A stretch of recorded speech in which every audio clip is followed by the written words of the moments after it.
How to change gender in dress in Roblox. First of all, open the Roblox app and make sure you are logged into your account. After that, switch to gender by tapping on the three-dot menu at the bottom right corner. Then, tap on Settings and select Account Info from the list. Now, scroll down a bit and you will see the gender option with icons representing male and female. Choose the one you want to switch to. Here I am switching from male to female. After selecting the gender, go back to the main home page and tap on the avatar option at the bottom center of the screen. This will take you to your character customization area.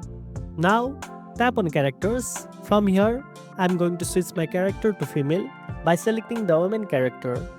You can choose any character from the list that matches your preferred gender. Once you do that, you will see your character has changed to female. Now tap on the free button to get this character. Go to Customize, tap on Character, then select Purchased and choose Woman. After that, tap on Switch. Next, tap on the clothing option in the marketplace to see outfits suitable for the selected gender.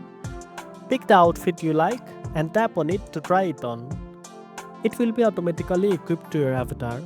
If you want to enhance your look further, you can scroll through different clothing categories like shorts, pants, dress, shoes, and more to match your new gender style. Everything updates instantly, so you'll see the changes right away. And that's it. Now you know how to change gender in dress. If you found this video helpful, don't forget to like, share, and subscribe for more tech tips. Thanks for watching, and I'll see you in the next one.